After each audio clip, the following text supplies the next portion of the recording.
Good evening. Welcome to the Anacortes City Council meeting of February 3rd, 2025. I'd like to call the meeting to order. Mr. Hoagland, will you take the roll, please? Mr. Fantini? Here. Mr. Young? Here. Mr. Walters? Here. Ms. Kalila McGrath? Here. Ms. Moulton? Here. Mr. McDougall? Here. Ms. Hubick? Here. Will you please join me in the Pledge of Allegiance?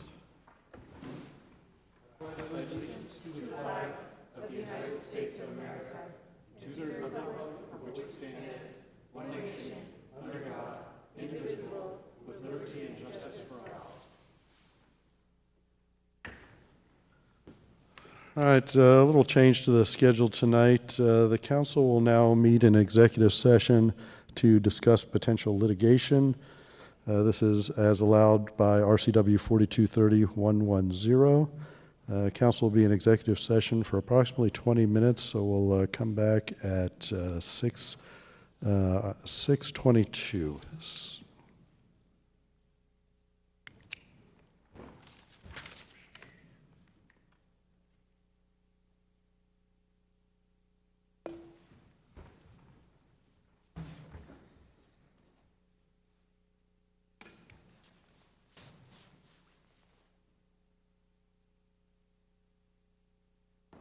Yeah, isn't it great? Welcome to the club.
added time.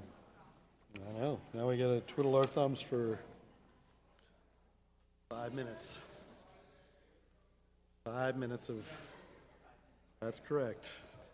God forbid I get the OPMA violation on that one, which we got at Skagit Train.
All right, I'd like to call the regular Anacortes City Council meeting back to order. Mayor Miller? Mr. Walters? I move that we amend our agenda to insert as a new 3A, consideration of a CR2A stipulation and agreement in the matter of Shadow Creek Investments LLC and Jared Barth versus the City of Anacortes. Second. Okay, motion and a second. The agenda is amended now with item 3A. Okay, so we're on to item 3 and announcements and committee reports. And I've got a couple of quick announcements, starting with, as soon as I find my list. All right. So as you might have noticed, it's winter and we have some inclement weather. So Washington Loop Road, just a reminder, Washington Loop Road and Mount Airy Road is normally closed. We don't do regular maintenance for those for vehicles, so it's closed to motorists. But in the event of dangerous road conditions, also in the event of dangerous road conditions, garbage and recycling service may be adjusted. So please check the city website or message announcements for any updates there. Also, best thing when you don't know the road conditions is slow down. The next one is original Seahawks recognition. So it is 2025. Anacortes School District will be celebrating the 100th anniversary of the original Seahawk. And this was selected by the student body in 1925, and that's 50 years before it was adopted by the NFL team, the Seattle Seahawks. No exact date, but somewhere around the 5th of February. But again, you can join the community on Thursday, February 6th at the basketball game halftime. The game starts at 7:15 to celebrate Seahawk pride. Finally, the City of Anacortes received a Bicycle-Friendly Community Silver Award from the League of American Bicyclists. The Anacortes was recognized for our efforts to make biking safer and more accessible to our citizens. The League noted our local nonprofit Anacortes Walks and Bikes offers free bikes through the Salvation Army Food Bank and supplies free bikes to other local agencies such as the Anacortes Family Center. So that's it for my announcements, and we will go to item 3A now, which is the amended agenda item, which is the matter of Shadow Creek Investments LLC versus the City of Anacortes settlement agreement. Council. Thanks. Yeah. Yes. Council. I don't have to talk, but Ms. Swetnam. thanks, Mayor Miller and members of council. Before you is a settlement agreement that between the city and Shadow Creek Investments that would resolve the matter of Shadow Creek Investments versus the City of Anacortes, which is a case that's currently at the Court of Appeals right now. And this agreement was negotiated between the parties, and staff is recommending approval. Mayor Miller? Mr. Walters. I move we authorize attorneys for the city to execute the stipulation agreement in the matter of Shadow Creek Investments LLC and Jared Barth versus the City of Anacortes in Court of Appeals, case number 86285-5. Second. Okay, a motion by Mr. Walters, a second by Mr. McDougall to execute the agreement as presented. Mr. Hoagland, would you take any additional discussion? Mr. Hoagland, vote please. Mr. Young? Yes. Mr. Walters? Yes. Ms. Cleveland McGrath? Yes. Ms. Moulton? Yes. Mr. McDougall? Yes. Ms. Hubick? Yes. Mr. Fantini? Yes. Motion carries. Okay, thank you. All right, moving on to other announcements and committee reports. Public Works Committee. Mayor Miller? Mr. Walters. Public Works Committee met right before this meeting. We discussed a number of traffic safety items, all of which will be coming forward to us in the future. So I don't know that we really need to recap them here. But each of them we reviewed. They are the subject of a memo, and all of that will come forward to the City Council for its review as well, even those that don't require action by the City Council and are, in some cases, already taken care of by staff. All right, any questions, Public Works Committee? All right, Fiber Committee. Mr. McDougall. Last Thursday, an abbreviated fiber committee met, myself, Mr. Lemberg, and the mayor for part of it, I believe. We kind of quickly ran through the numbers. We're at about 2,630 35 to 40 customers in service at this point. And then from a market share standpoint, we're at 51.7% market share across, like, citywide. So, yeah, we've passed the 50% mark, so that's great. We also went through kind of some forecasting, and the fiber team has been doing some forecasting and modeling for a couple of years now, and they've actually they've proven to be, like, really pretty accurate. Like, they use conservative models essentially, and they've tended to come out where the reality comes out like we do 2 to 5% better than what the model is. So their projections for 2026 is our last year where we're doing any kind of net contribution from the general fund into fiber. And after that, 2027 is we run a profit of about 220,000. And that profit number should increase every subsequent year as more customers come online, at least for a few years. And then, of course, we just run a profit for a while. So eventually the bond is paid off, and then significantly more profit.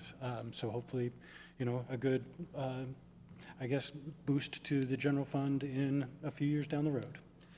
And then kind of we wrapped up where it was 2 network engineers talking about routers and stuff. So I think the mayor found the conversation riveting, and we called it a day. Thanks. All right. Any questions for fiber? Any other announcements or committee boards I may have missed? Mayor Miller? Mr. Fantini? I just wanted to thank the Parks Department, John Lunsford and Bob Vokes. They had their community meeting for the West 6 Park on Thursday night that was very well attended, including by some kids who are the very constituents that we would hope to serve with the park. Next steps for them, now that they've heard from the public, is to come up with a concept, and then we can start talking about funding. Also, I just wanted to mention again that on February 25th at 6 p.m. at the Anacortes Public Library, both myself and Port Commissioner Bonnie Bowers will be hosting a joint town hall. So anybody that would like to attend, please come out and find out what's going on here at the city and the port. All right. Thank you. The reports I got back from that West End Park meeting, that I think it needed to be 5 stories high for all of the different requests of things to be in the park, but it's all good stuff. Thank you. Any other announcements or committee reports? Okay, we're on to item 4, which is public comment. Any member of the public wish to address the council on anything that's not on our agenda? And we do have a written public comment from Mr. Turner that it's now a part of the agenda. And I do have somebody signed up. So Linda Martin, Capital Facilities Plan is your topic.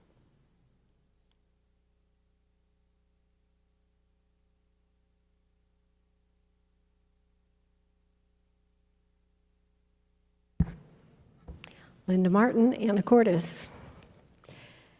Have you ever been duped, tricked, had the wool pulled over your eyes? It doesn't feel very good, does it? That's how we felt on Thursday night at a meeting with the Parks Department about plans for the park at West 6th Street. At that meeting, we were told that there is 0 money in the budget for that park. 0, zip, nothing.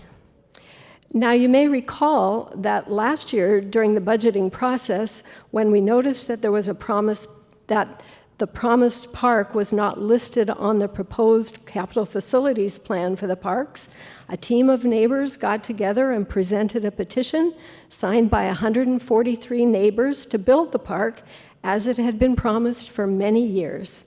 As a result, we were told that $50,000 had been allocated in the capital facilities plan, and we were thrilled.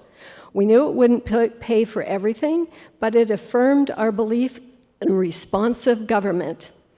Where the $50,000 was coming from was not up to us as citizens. We thought perhaps it would come from the Parks Department substantial reserves, or maybe the open volleyball, sand volleyball court planned for Storbeck Park was being revisited. However, on Thursday night, we were told that the Parks Department budgets were based on, and I'm quoting, optimism and generosity of the community. So we see that leadership has now added a line in the 2025 facilities plan for the park. There is an amount of $50,000 allocated, but the catch is there's no funding source. Apparently, the funding source is listed as donations.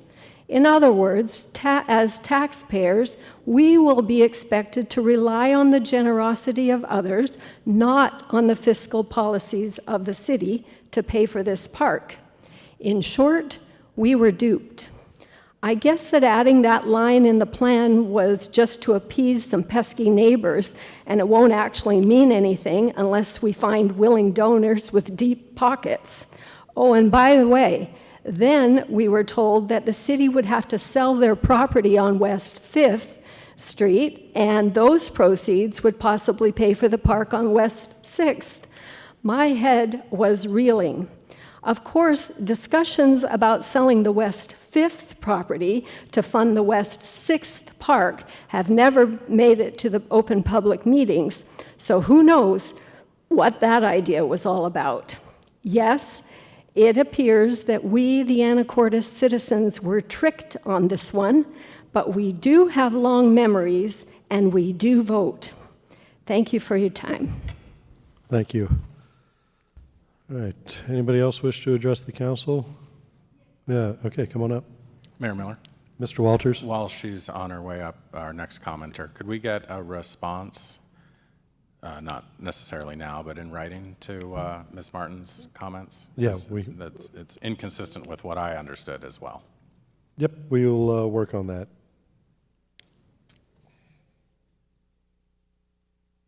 All right, yeah, ready? Make sure it's on. The green light now. Okay, now it's on. Okay, good evening, council members and Mayor Miller and the community. And just some housekeeping items. In light of notifying the residents about community meetings, we didn't receive any letter in any form in the community, and it is depending on neighbors passing these community meetings to each other and for folks to show up. And there are a number of ways, and next door, many people use Facebook, your utility bills, as well as signs at the key intersections. We didn't see that. And Mr. Fantini did send an email out to some residents, and that appeared on my device about a few minutes prior to the meeting. So we would like advance notice, number one. Number two, Ms. Martin just talked about the budget, and it's obviously we're not understanding the budget and the communication the way you do. So it is very practical, and it is necessary for the city council members and the mayor to teach the community how to interpret and understand the budget.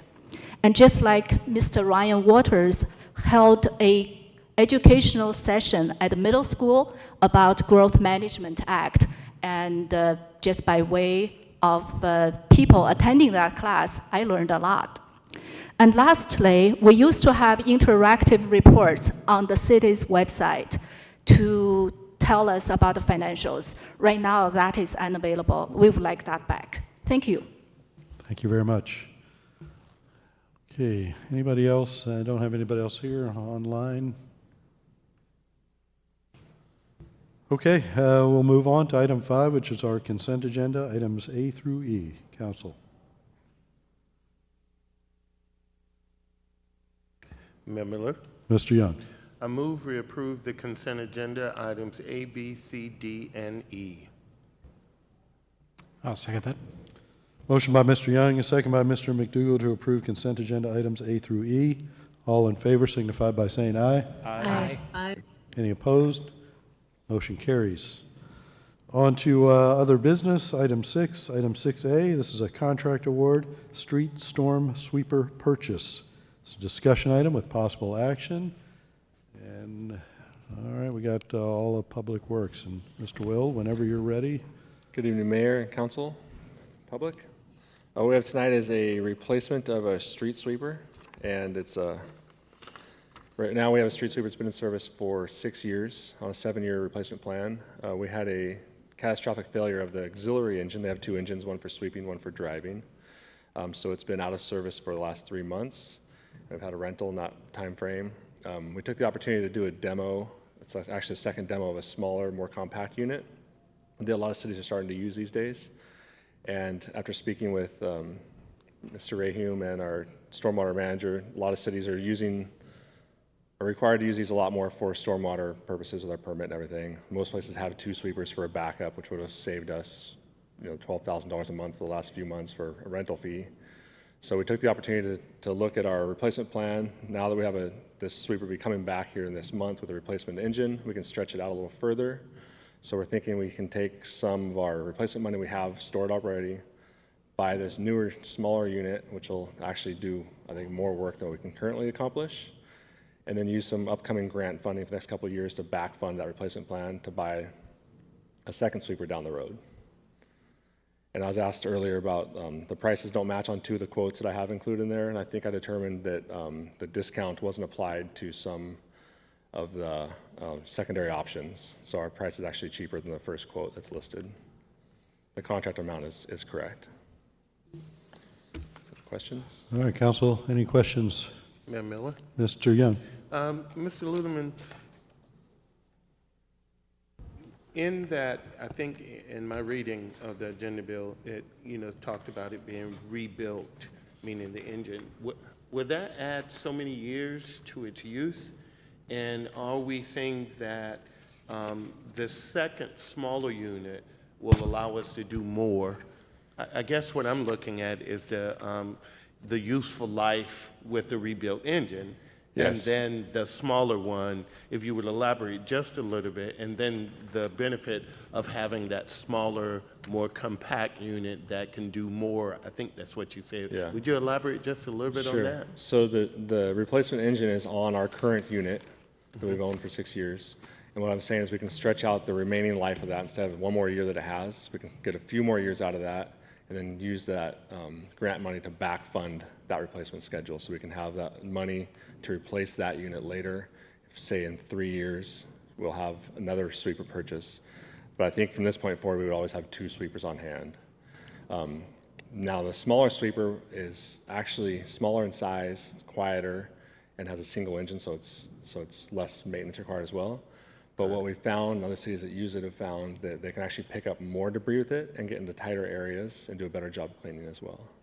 Well, that sounds very good. So you're saying that not only will we get more use out of the existing one that we haven't rebuilt, but with the smaller unit, it kind of pushes us out to be able to save more money over the long haul by doing what we're doing right now, correct? Correct, yeah. All right, thank you. Any other questions? Mayor Miller. Mr. Walters? This pass-through funding that we get from Ecology, I assume we are not getting it specially for this new smaller sweeper? No, we're not. So we were already getting this money? Yes. So we were already anticipating this money? So it's not really new revenue? Correct. Yeah. So are both of these units going to be in the ER&R fund? Yes. Tracked? Well, yes, they will be. Yes? The new one will be. Your cover memo says that the older one, somewhere here it says it's going to be replaced. We're gonna use part of the replacement funds right now to buy this new one, which will go in the replacement fund. Sure, front loading it, right? Yes, and then the current unit will stay in the replacement fund, partially funded, and then hopefully back fund it with future grant money. That's the plan. Yeah, for me, it doesn't really matter where that money comes from, because one way or another, we must fund the replacement. Yes, I agree 100%. I think it's kind of irrelevant that it comes from the Department of Ecology, because one way or another, we need to fund the ER&R, the replacement cost of it. Okay, so we're going to have then 2 vehicles instead of 1. Yes. What's the cost of the full-size sweeper? It's about additional, this one's $340, I believe. Yeah. It's about additional $150,000. Okay. And about a year build time, where this new one, the small one, we can get in, I think by June. We order it now. Okay. And I assume you've considered the possibility of just operating multiple small sweepers? Yeah, I mean, when we buy a new one in another secondary new one in a few years, we'd look at another small unit as well. Okay. Like Mount Vernon has 2 small units now. They've kind of moved to that. And like I said, they can actually pick up just as much debris, if not more debris, with the Yeah. smaller unit, 'cause it's a different style vacuum system. But are we going to have staff to operate 2 at once? At this point in time, the secondary sweeper would be more of a backup. Right. Or an additional, like in leaf season or sand season. We don't have the staff right now to run 2 sweepers full-time, no. Yeah. In the future, with the new permitting and stuff for stormwater, we might have to start looking at that down the road. So you think that we will get to a point where we have to have additional staff so that we can run 2 sweepers at once? I think there's the potential for that for sure. There's a potential. Yeah, okay. But until that happens, why do we need to have 2 sweepers? Is there Well- something that the bigger one can do that the smaller one can't? Traveling speeds. The smaller unit does not do like highway speed, for example. Not that we have to do that very often. We do go out to the annex sometimes. But Go it's out to more what? to the annex area. Oh, okay. But it's more of a backup because like we've been broken down since November. Right. $12,000 a month for a rental Okay, is one aspect of it. okay. Thank you. Other questions? Mayor Miller, Ms. Cleo McGrath? so will this have a similar life expectancy of 7 years? Yeah, I anticipate it being 7 years as well. Okay. And then just to reiterate, this is a utility, right? So we have been fully funding the ER&R for all of our utilities, That's a great question for finance. unlike I'm some of getting a the head nod. other R&R, ER&R, right? Yeah, Good. that's exactly right. Yeah. I think it's important for us to reiterate that, so Absolutely. we've been kind of keeping up to date. I'm always happy to talk about funding the ER&R. Thank you. Any, Miller? Mr. Young? Unless there's any other questions, I move that City Council authorize the mayor to sign contract 25-048-ERR-001 with Enviro Clean Equipment LLC in the amount of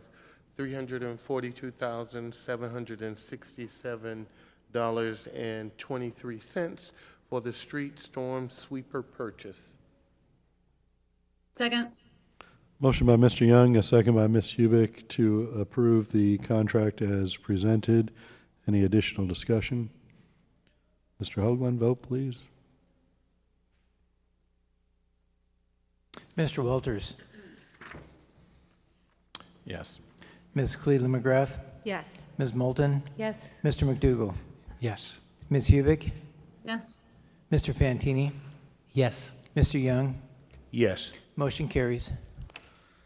All right, thank you. No further business for the council. I'll adjourn tonight's meeting.